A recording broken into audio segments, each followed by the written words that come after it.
One piece of advice I would give is the only wrong way to have this conversation is not to have it. Dory 1, this is Fire Team Delta. Dad's coming home.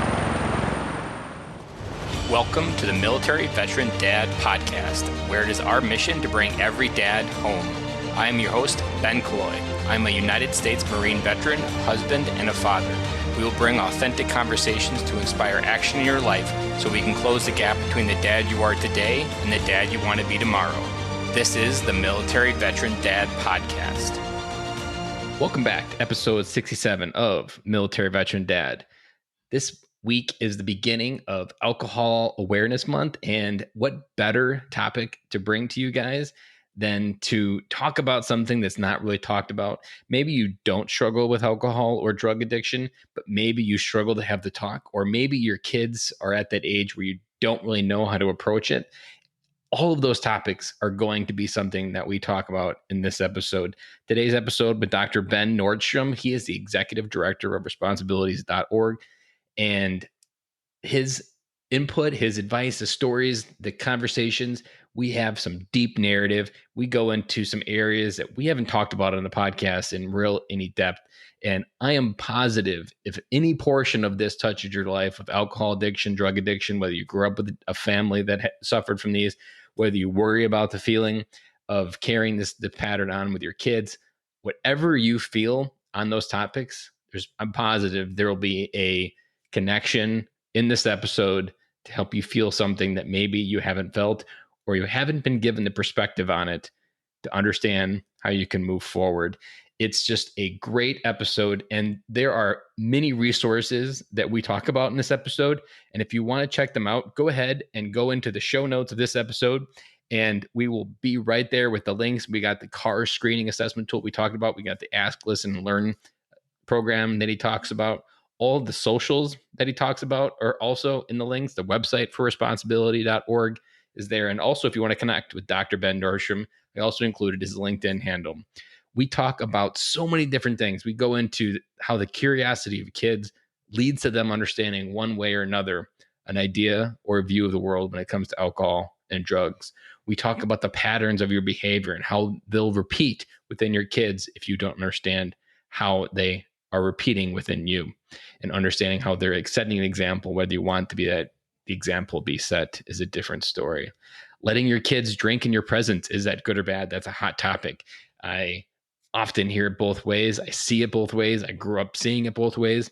And so I was very interested to see what his answer was. So stay tuned for his answer. It's about 3/4 of the way through.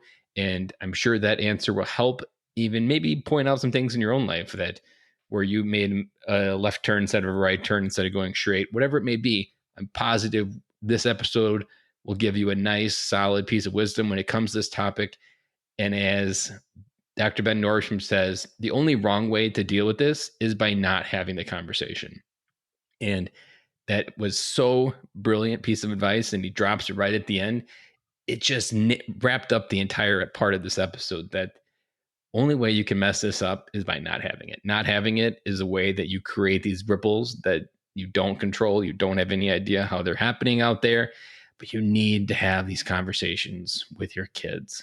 So without further ado, let's talk with Dr. Ben Nordstrom. Welcome to the show, Ben. Well, thanks so much for having me. I'm really glad to be here. I'm excited. I'd never interviewed a Ben before, so this will be fun, having two Bens in the same video conference here. Well, hopefully it'll be clear to everybody which one of us is speaking. So, yeah, hope our voice is enough distinction. Go ahead and tell a little bit everybody about your background, what you do today, and a little bit about your family, what your family looks like right now. Sure. So I am the executive director of responsibly.org. And we are an independent nonprofit that is funded by some leading members of the distilled spirits producer community. And our mission is really to prevent alcohol-related harm in society. There are kind of three big components to the mission that we have. The first is to eliminate underage drinking. The second is to eliminate drunk driving, and working with some partners to eliminate all forms of impaired driving, including drugged driving. And the third big thing that we do is promote responsible drinking among adults who choose to drink. Our company's been around since 1991, and we have made tremendous progress in a number of these components. But obviously, we have a long ways to go as a society to eliminate alcohol-related harm. My personal background is that I'm an addiction psychiatrist by training. I also have studied criminology and used to be in academics, and then a number of years ago kind of transferred into the nonprofit world. And about a year ago, came on board with responsibly.org, and I'm really excited to be here because it's, for the first time in my career, an opportunity to prevent alcohol-related problems from happening, as opposed to reacting to them once they've already taken root. In addition to this, I'm also a psychiatrist with the U.S. Army Reserve. I've had the opportunity to deploy a couple of times. As a matter of fact, one was just this past year. Had the kind of unusual experience of having to call an employer before I even started to let them know that I had orders to deploy, but they were extremely supportive of it, thank God. Like they're legally required to, though, as well. Well, there's legally required, and then there's enthusiastic making your life harder support. than it has to be. Yeah, I was lucky to be met with enthusiastic support, and I know not everybody is in that camp, so I know how lucky I am. In terms of my family, I've been married now for 23 years this summer, and we have two daughters. One is a high school senior, and the other is a college sophomore, and they're both at home because of COVID-19 right now. So we're kind of back to the future in terms of all living under one roof. And good and bad, because you probably were just getting ready for the empty nest phase, and now you're they came back home for the good reasons versus like rubber banding back to your basement because they couldn't figure out how to boot up their operating system for their life. We're trying to look at this as sort of a great opportunity to have one last hoorah as a family. And then probably at the end of it, everyone's going to be really glad to move on to the next phase. So they'll be like, okay, I'm really excited to grow up now. Exactly. Any trepidation about going to college is going to be overwhelmed by the relief of finally being able to get out of the house. So, has your son committed to go to college? Two daughters. Yes, both of them. Two daughters. Yep. Got it. Do they know what they're going to do? No, not really. Not quite yet. So it'll be, I'm sure, an interesting process to watch unfold as they figure that all out. So as you wrote off there or spoke about a lot of different things that you're good at, a lot of them all go on the idea around the mind. And I'd be curious to ask, like, what sparked your curiosity of the mind when you first were growing up? So I grew up in a family full of doctors. My grandfather was a surgeon. My dad's a gastroenterologist. We've got all kinds of doctors, nurses, physical therapists, dentists all over my family. And the joke growing up was that my parents raised us to believe that we could grow up to be any kind of doctor we wanted. And there are 4 boys in my family, and 3 of us ended up in medicine. So, the programming worked. So I was interested in medicine from a young age because, so many people in my family were in it. The family friends that we had around were all in medicine as well. They were all really stimulated by their work. When they'd get together, they'd talk cases. I always liked listening in on it. And so, pretty early on decided I was interested in pursuing medicine, but I thought I was going to do emergency medicine or something along those lines. But when I got to medical school, I was completely surprised by the fact that I was just taken by psychiatry. Was getting up early to go into the hospital when I was on the rotation, reading through the notes of the people who came in overnight to see which one I should be able to work with, and was just really excited about the whole thing. And it took me a while to realize that this would be a good career for me. because it would never feel like work. It was interesting and stimulating enough that I looked forward to doing the reading. And I looked forward to studying. And so it just kind of was surprised by how much I loved it, and had great mentorship, thankfully, at my medical school, and made that decision and kind of later than a lot of people do in terms of deciding what career they want. But I'm very, very grateful for the fact that I came to that conclusion, and I've never regretted it for a day of my life. Well, it's good that you identified that in the very beginning. What brought you to the Army through that? If you already knew kind of what you were, what intrinsically wanted, what part in the Army was your curiosity pulled towards? So my grandfather was actually a surgeon with the 10th Mountain Division in World War II. And so when we would go to their lake place up in northern Wisconsin, there was always a 10th Mountain flag flying.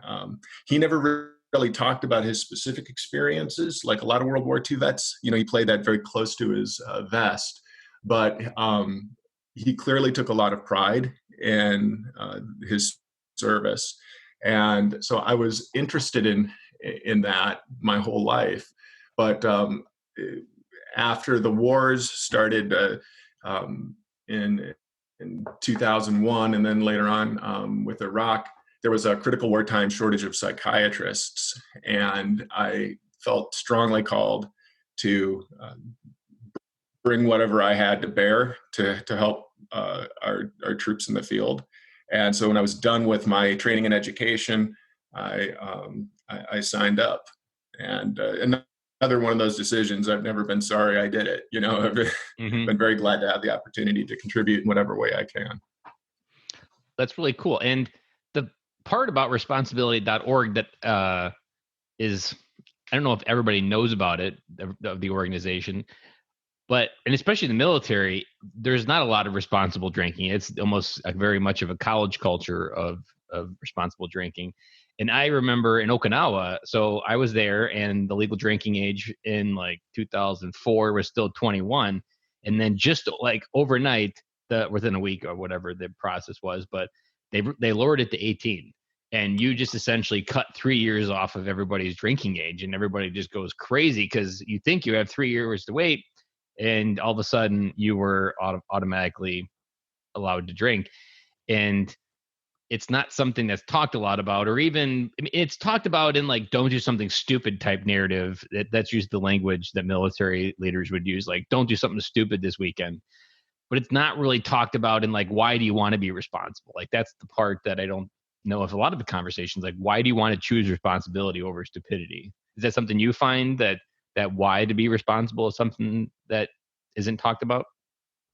Absolutely. And look, you could not have timed this better, because April is Alcohol Responsibility Month. And so, we're going to be pushing out some materials and some messaging and things around this topic, because there's clearly something missing in the national discourse when it comes to responsible drinking. And a real, I think, key problem is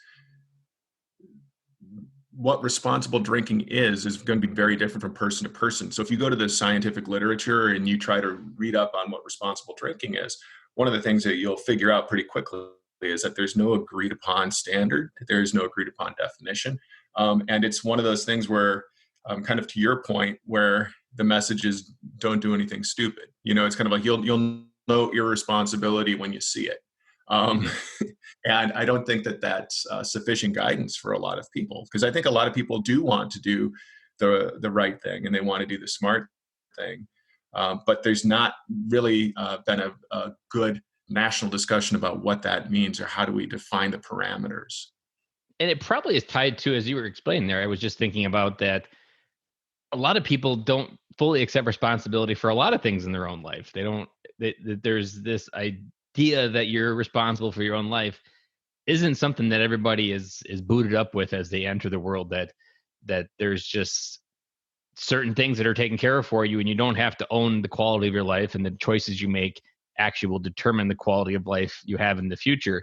So that threat of responsibility is almost woven in every category, except in this category of alcohol, it can potentially kill people.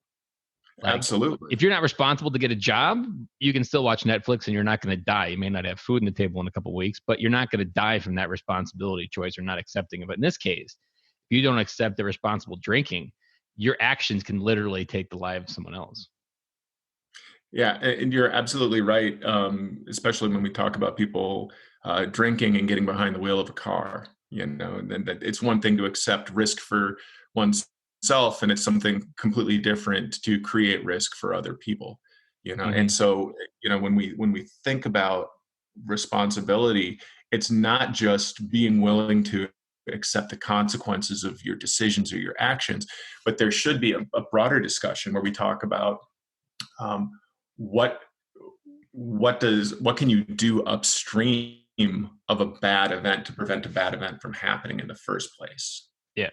Alcohol is almost like the end case scenario. Like that is something that it's almost like if you think of a river and you start drinking out of a river that's you test it and it's toxic. Well, it's probably toxic from events that are 4 or 5 miles upstream from maybe someone illegally dumping or something. All of those things flow down river, and whatever point you're drinking out of that river, you're going to be affected by those decisions way upstream. And this is one of those that's connected to parenting, where you're like even something as simple. I've always liked, my kids are still young, so I haven't had a chance to instill this, but if you give your kids a cell phone, make them sign a real contract between you and them about what your responsibility is with this phone, because those little baby steps of responsibility and taking ownership for what you've given them, that's the thread, that's the little seed that grows into something that, you know what, I've had enough to drink tonight, I'm done. Like that is where those seeds are planted.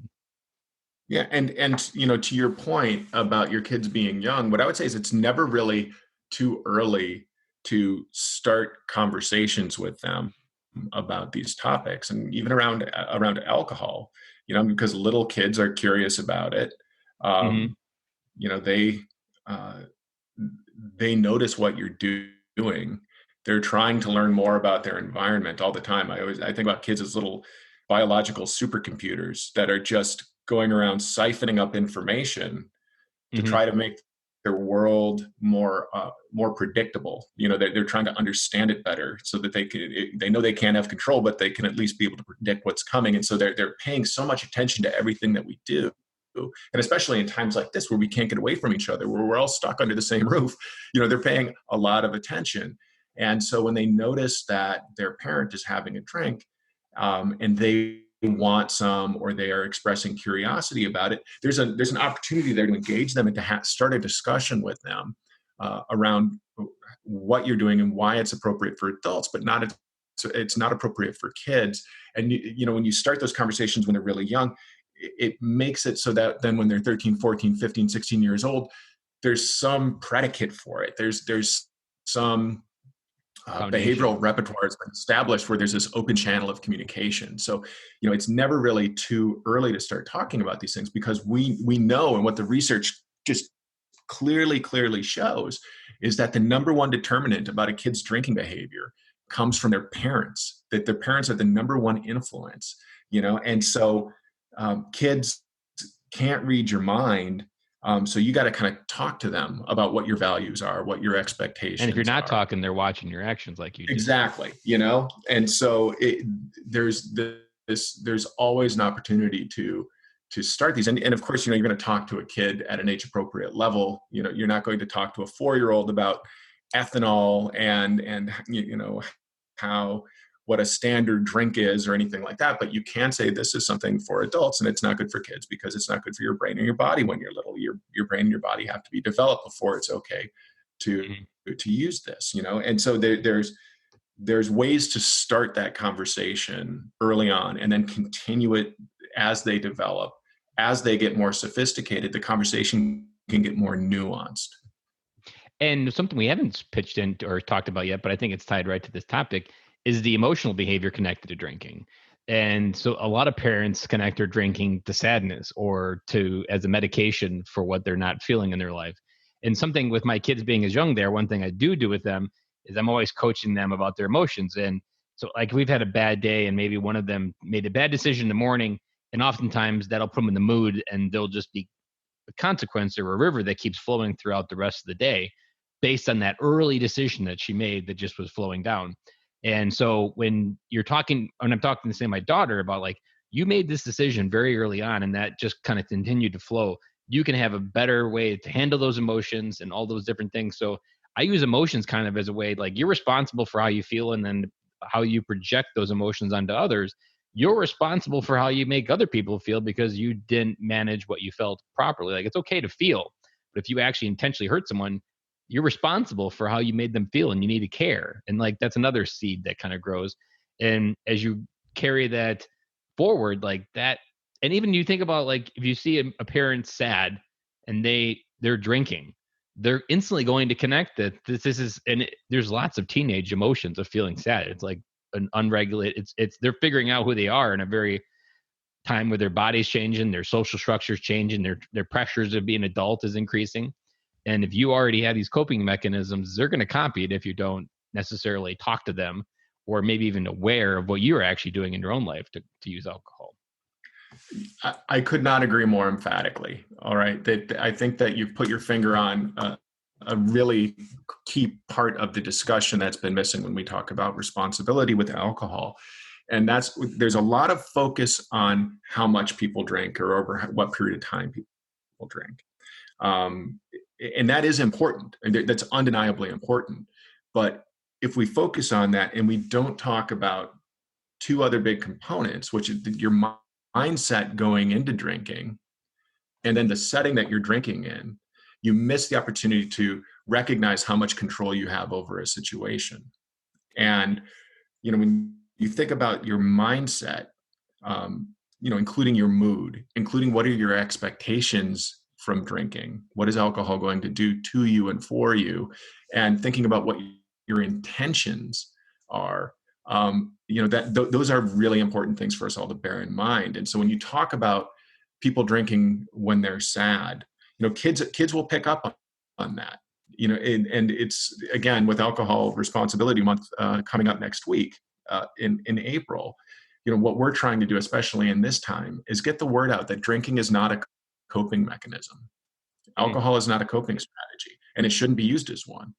And kids will know if you're drinking from a negative place or if you're drinking from a positive place. They can feel that energy.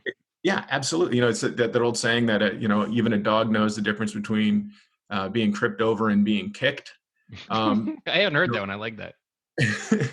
Kids know if you're having a drink at the end of the day because you're trying to, enjoy a meal, or that you're spending time out on the patio with your spouse while we're all, practicing social distancing. They can tell the difference between that, where you're using it in this positive way, or if you're using it to sort of manage stress, frustration, anger, sadness, whatever it is. Because the problem with that is the drinking can become really negatively reinforcing, right? If the drinking can temporarily make a bad feeling go away, and it would only do that temporarily, that increases the chance that you're going to repeat that behavior. And there's an opportunity cost there, that when you avoid dealing with the source of that sadness, the source of that frustration, of finding an adaptive coping mechanism, it's just, people can start to wear sort of a behavioral groove into their life, and then create a pattern of behavior that can have really dire and negative consequences later on. And so it's important for kids to recognize early on that drinking is not a coping mechanism. It's an avoidance mechanism. It's ineffective, and doesn't lead anywhere good. And that drinking for positive reasons is the kind of thing that parents can model, in addition to being careful about how much they drink and the setting that they're drinking in. Yep. And I think if you connect it to emotions as well, that when you're doing it for the negative state, you're generally doing it to distance yourself from the people you care about. Like it's a way to numb yourself to the feelings or the isolation or whatever feeling you're not trying to feel. And your kids will feel that it's actually something that pulls you away. And the further you get pulled away, the less present you can be. And the less present you can be, the more that your kids' desire to feel love almost increases. And I haven't put this brilliant thought together, but if you're like, in the beginning of this podcast, I preached, and still do, that your kids spell love Time. And your presence, your time is one thing that they will quantify how much you love them. And if you're using alcohol to distance yourself from that feeling, then at the same time, you're also depleting the bank account of their love tank. And if they don't feel love, this is what would also then cataclysmically go into something that there was a book by Dr. Meg Meeker, Strong Father, Strong Daughters, that just hugging your daughter and making her feel her father's love allows her to be a more confident woman when she goes into the world, and she'll start dating later. She'll have the desire for sex later because she had that physical connection from her father. And if you're a dad listening to this and you're using alcohol to cope with something, and you have a daughter, she needs to know what your love feels like. And if you're numbing whatever you're trying to numb, she's not able to feel that, and that is going to have a ripple effect that you won't be able to control. And the day you can, you're going to be like, it's already too late. And it all can start with just from that numbing yourself from that feeling that you were talking about. Yeah, and and I think that especially when we talk about numbing with the military audience, we know that can be one of the things that drives alcohol use, is trying to numb those negative feelings. And look, it's understandable, and it's temporarily effective, but it's not something that is going to produce the real results that people are looking for ultimately. And so, what we would encourage people is, if you're having those negative feelings, and whether it's coming from a psychiatric condition like depression or some form of anxiety disorder or a reaction to stress, there are ways of managing that are adaptive and effective and will get you feeling back to normal. Whereas alcohol, it's just like shooting Novocaine into a cut. It doesn't make the cut heal up. As a matter of fact, it's going to keep it open longer. And alcohol can be counterproductive, especially when it comes to these things, because it's working on your brain and it's affecting the chemistry in your brain if you're drinking heavily, and can exacerbate the problem. And so what we really want is for people to be thinking about, when they're choosing to drink, to be mindful of the fact that of course it's fine to take a drink. It's legal. It's been a part of our culture for thousands of years. So of course it's okay to take a drink, but they just have to really be thinking not just about how much they're drinking, but why are they drinking, and what do they expect to come of it. Make sure that those things all are aligned in a positive direction, so that they can get the effect that they're looking for, without it having a huge cost to their lives or their family or their community.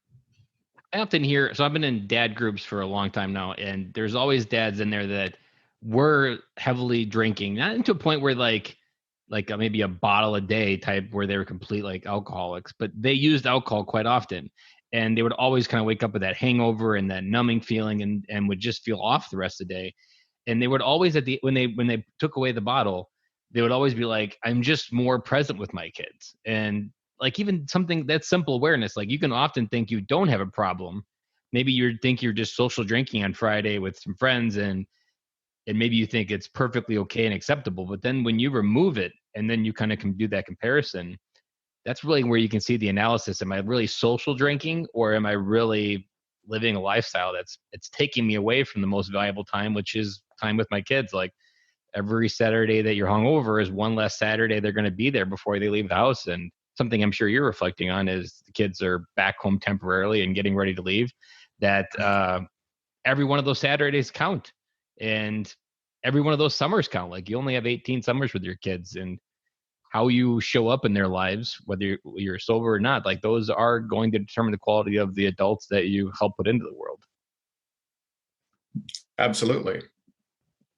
When you think about the military aspect, what is responsibly.org success? What are the programs out there that you've worked with the military on, or what are some of the things the military has within their resources that are connected to this?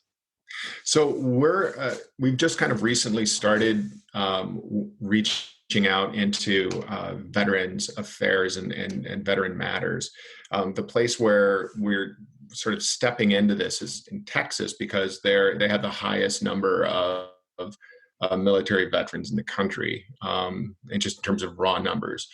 And so we've been working with various groups down there to see how we can be helpful in terms of getting a responsibility message out, and in terms of some of the other projects and programs that we've worked with partners on. So one of the key ones is a screener called CARS. It's a screening and assessment tool. It's really more under our drunk driving mission or submission.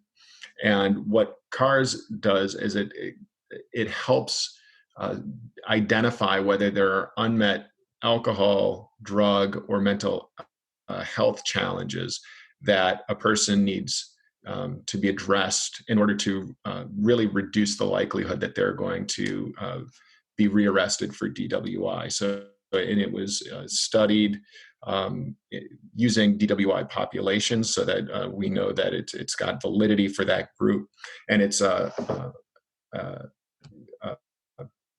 tool that was really designed by some partners that we have at Harvard Medical School at the Cambridge Health Alliance, and it's available for free and can really be integrated into a treatment court setting. So, for example, veterans courts, and the number one charge in most veterans courts that vets are being faced with is DWI. And so what we want is for people to use a screening and assessment tool such as CARS to help make sure that if there is an underlying cause that's driving the likelihood of this person driving under the influence, that those needs can be identified and then addressed.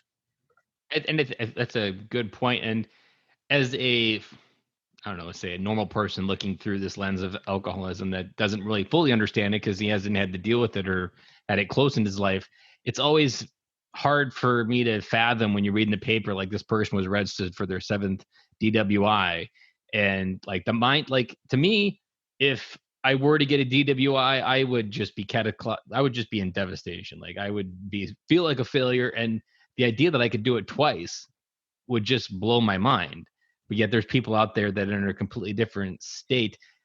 Is there other things that are predictors of people that are repeat DWI that you could talk about? Certainly, mental illness. That we know that people with mental health conditions are overrepresented in the recidivist population, and that kind of makes sense because we know just on the treatment of alcoholism or other drug abuse issues, we know that if there's an underlying cause and people are trying to self-medicate with some sort of substance, that it's really hard for that behavior to change until you treat the psychiatric condition that's really at the root of it, Mm-hmm. And so it is critically important to get those things addressed. And something that as you probably has grown up through your psychological or psychology area, is I've heard women on other podcasts and other like nutritionists like talk a lot about like you can go get a prescription for depression and they'll never ask you what your diet is daily or how long are you sleeping at night. And so I think that's something else within the narrative that like the mental health is almost beaten down with a bad nail because it's not always a pill. It's an entire holistic approach to your life kind of. And maybe you don't have a depression, but maybe you're just operating on 4 hours of sleep because you're overworked and you're just trying to provide and you use alcohol as an escapism. But like most doctors I've heard said, like they don't get trained in nutrition. They just get trained that it's medicine and pills that will ultimately cure the disease. And if there's not a pill, then they ultimately don't understand how to fix it. Do you see that within the narrative?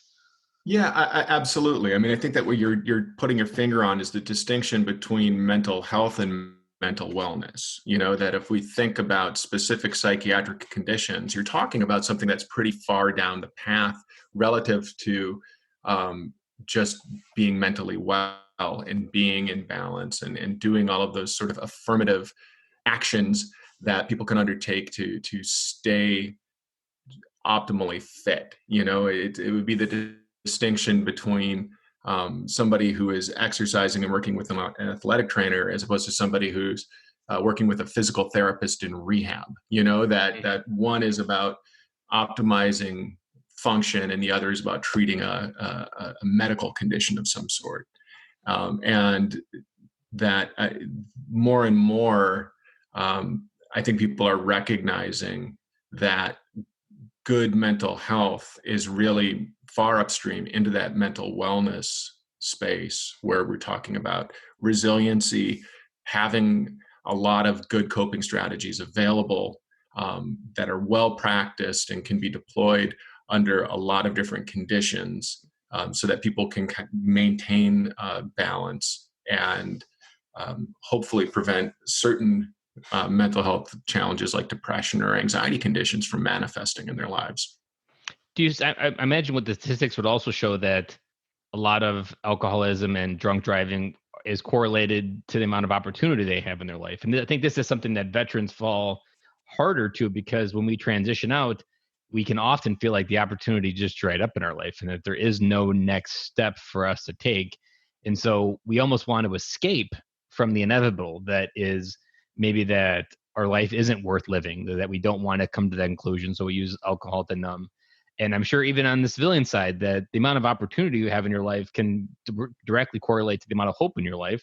And if you're hopeful for the future, then you can do a lot now. But if you're not hopeful that your life has a lot of opportunity, alcohol is one of the most widely available things to treat that in a bad way, because it numbs that realism, or maybe there's some big action you need to take to change your opportunity in your life.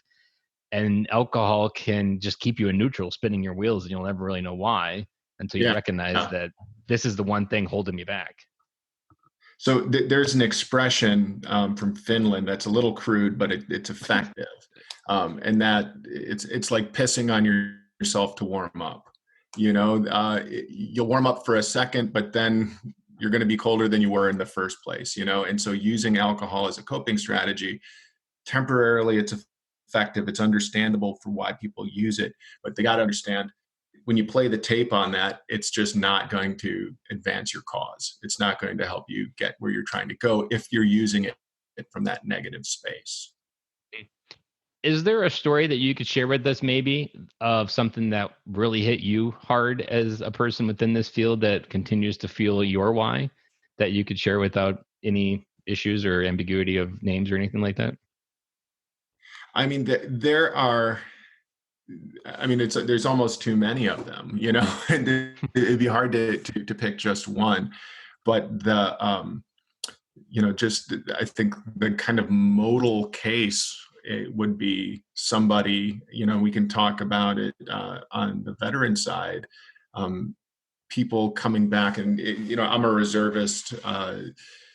So when you see people come back from deployments, and they're having a hard time making that shift from operating in a military culture to now having to shift into a civilian culture, to be moving at a military op tempo to then a civilian op tempo, and to have that clear sense of mission and purpose that comes in military settings, to then trying to find that same mission and purpose in a civilian setting with very clear roles and jobs in a military setting, to coming back into a civilian setting where your family had to figure out a way to keep the wheels turning and the trains running on schedule in your absence. And then you come home and you've got to try to reintegrate yourself into that.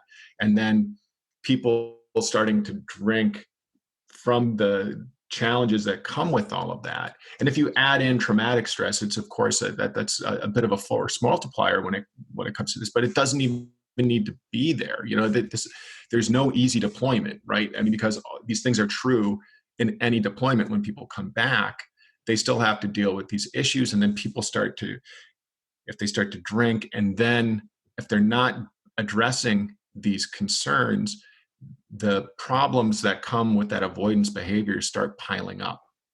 And then you start having these negative consequences, but that behavioral groove has gotten worn into their lives in such a way that it's hard for them to see over the edge of that and to change their behavior. And so then you can find these people who have nothing but the best intentions, and have not done anything quote unquote wrong are really suffering as a result. And so it is important that they know that help is out there and that help is effective. But it does involve taking that step of reaching out or allowing somebody to reach out to you. Got it. You inspired a question that I'm not sure where you're going to land on this one. So, and often I think, I don't know whether it's false or not, what is it, but it's often common where a parent will tell themselves, as long as my kid is drinking within my presence, it's okay. And it's almost like socially, maybe it's a family party and they have a bar in the basement and they're okay doing all of that within the presence of being in mom and dad. Is there research to say that that is a better way, or does that actually just fuel it when they're outside your house that you lose control over it? Is that like a false narrative parents tell themselves that it's okay to do it that way? Yes, basically. I mean, it's tricky because no parent appreciates unsolicited parenting advice, and people, Especially around that one, especially around because it's this. probably it will touch portion of their own life of why they But do yeah, it. it is clear that that is a mixed message at best, because they're hearing one thing,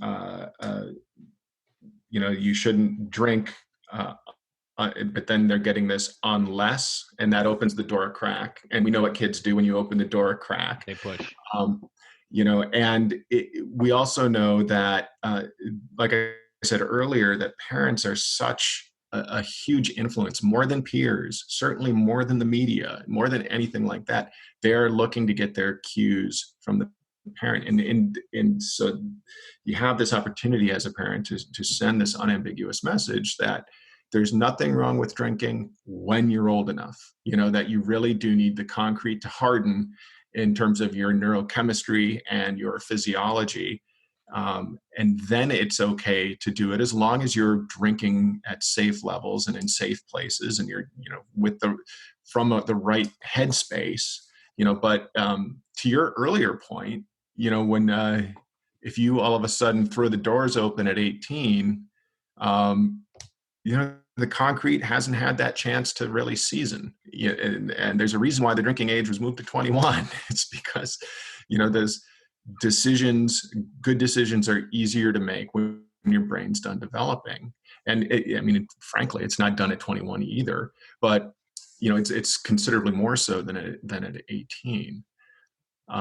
And so that's where it's important to have those discussions with kids all through their life, at these different stages. And, if parents are curious about how to have those conversations, we have a ton of resources on our website about having those conversations in different age groups, and at responsibly.org. And I'd encourage your listeners to check it out if they're looking for some guidance on how to have those conversations. So you've only been at responsibly.org for a year. I'd have to imagine when you first started getting into this space, you reflected on your own parenting and saw gaps in how you were talking about this. Is there anything that you could share from a mistake that you maybe made that you first started to understand, like, man, I did okay, but maybe I could have done better in your own parenting? Oh my God. So many different ways.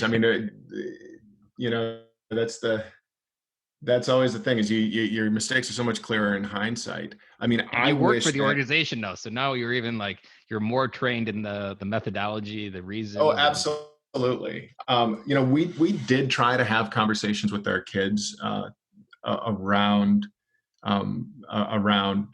drinking and around drug use. I was an addiction psychiatrist. We mostly lived in big cities. And we would go out and we'd see homeless people, and there's a kind of an exercise to help increase situational awareness.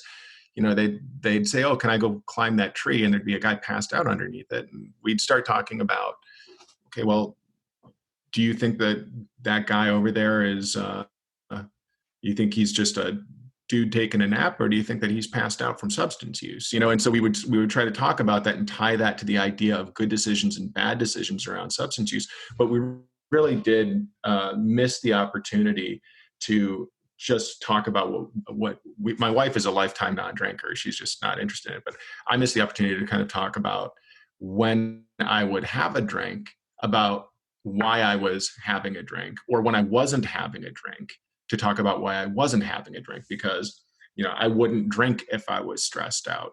And there was an opportunity for me to tell my kid, to point that out, that, oh, tonight I'm not having a drink because I don't drink when I'm frustrated. I don't drink when I'm angry, because I just know that that's not a path I want to start down at all. I only would drink and have a beer with dinner or a cocktail or what have you, when I was, had specific food that it paired well with, or I was just going to relax and watch a movie or something like that. And so I never talked about my intentions, and I should have done that. If I had to do over again, I would. And I don't know what you guys call this, but you just hit me on something I could wrap up what you were just talking about there. Situational coaching sounds like the most effective way to talk about it. And don't say that it's good, bad, or even the brain chemistry is one thing, but most kids aren't going to really care, which is probably why they don't care now, even if they know that it's bad for their brain. But talking about, as a parent, about the situations, and what you paired there with the situations was the emotions, that I don't do this when I feel X, and I don't do this when I feel Y, but then if I feel this, that's okay. Like, that situational coaching is almost like giving them the wisdom that they need, because when they're up against that peer pressure from their friend, the brain chemistry is going to be a hard one to really hold on to. Like, you're going to most likely cave under that peer pressure. But if you understand, if you admire your father and who he was, and the advice of situational coaching of, he was this man and I admire him and he didn't do it in this particular case, then it's a case of like integrity, that if I admire my father's integrity, I want to model that integrity, and then I'll make the right choice. Yeah, well, and I think that ties in exactly what you were saying earlier about hugging your kids and having those sorts of experiences really being the building blocks of self-esteem. Mm-hmm. That they're little supercomputers, and they're siphoning them up these different pieces of data, and that what gets assembled into their sense of self.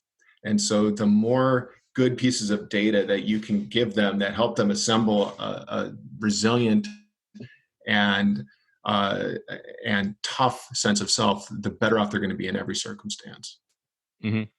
And this is something that I talk about all the time on the podcast, about fatherhoods and dad, and like, so many things come from dad, that they experience the wisdom, the shepherding through life. Like, your dad is often that person, and if you're not part of your kid's life, someone else will be this person, whether it be the first boyfriend that they have, or maybe they make it up as they go. Maybe it's the stuff they see on TV and Netflix, and all of that stuff is selling the wrong kind of fatherhood, of what a good adult will look like when they grow up. And this is why I think just getting dads to come back home to their family, which is why that's why the mission is to bring every dad home, because when you come home as a father, your impact in so many areas can transform a child's life. And you'll never really know until the pieces are put together on the Picasso. But every little stroke is part of that master painting. And you just have to trust that your presence is enough in those moments, and your words and your wisdom and your example.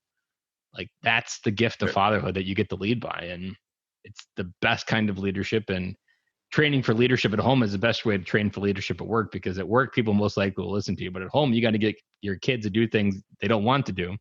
And so learning how to set the example, have a conversation, coach them through all that, like, that's the magic of fatherhood that I love doing. I love talking about it, and I love inspiring other dads with that same kind of energy. And it's what you're talking with responsibility, teaching them to be responsible when they grow up. Like, God, that's like the best gift you could give a kid in 2020, because of just the nature of where we are, the nature of what kids accept as a responsibility, the nature of what people expect out of life automatically. Like, life doesn't come to you in a silver platter. You got to make it. And it comes from being responsible. And did you get up on time every day? And did you have that lazy day where nothing got done? Well, that was one less day you got to make your opportunity so you can move out of the basement.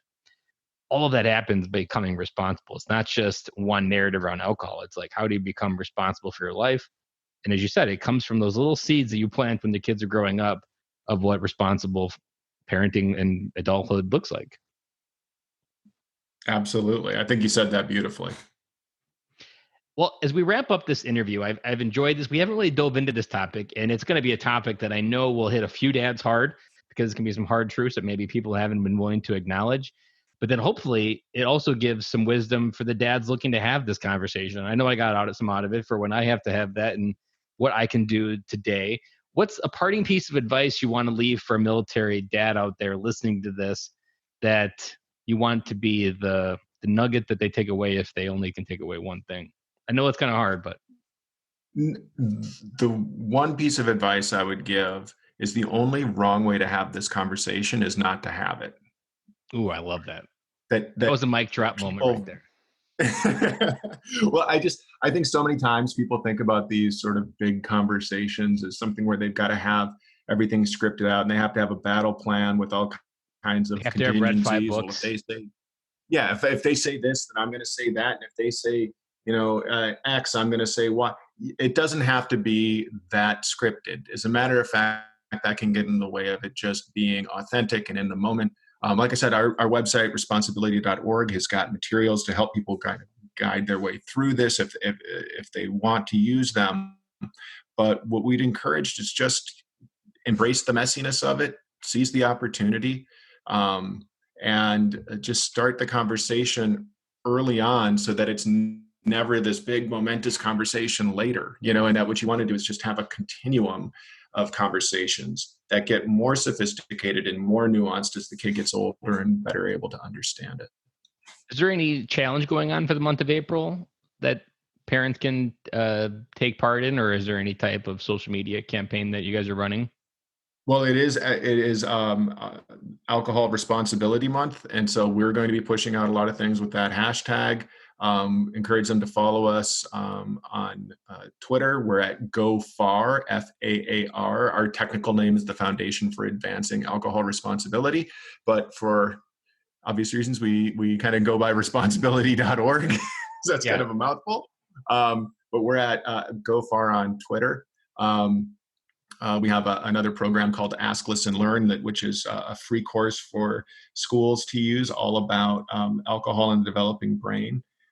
And so we're going to be pushing things out with our partners on some of these different platforms just to get people thinking about alcohol responsibility, not just even in, but especially in the time of COVID-19, when we've all got additional stress, frustration, and we're all living right on top of one another. I think now more than ever, it's important for us to be thinking about our mindsets and the behaviors we're modeling for our kids. So, and if I put a cherry on top for that advice that you gave, there's something that most parents don't really acknowledge, that whether it be sex, porn, alcohol, violence, addiction, guns, there's mystery to all of those, and kids will want to explore.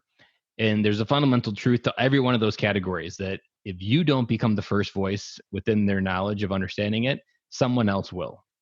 And if you're okay outsourcing that, fine, but most likely that's not the voice, or you're not going to subscribe to what they're going to sell.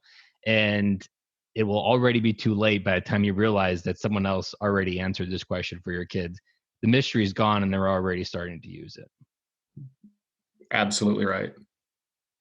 Well, I appreciate, Ben, you coming on the podcast, and I'm excited to get this out and hopefully bring even more dads home and understanding and just help change the narrative. And I'm excited to participate and help bring awareness to responsibility.org. I'm more aware of what I have to do, and I just really appreciate you coming on the podcast today. Well, thank you so much for having me. I've really enjoyed the conversation, and look forward to talking with you more in the future. So thanks so much. That's a wrap, and thank you for listening to today's show, and I really hope you enjoyed it. The lifeblood of any new podcast are the reviews. If you haven't reviewed the podcast yet on iTunes, I would really appreciate it, and you will help us get the message out to even more military veteran dads. As John Maxwell says, if there is hope in the future, there is power in the present.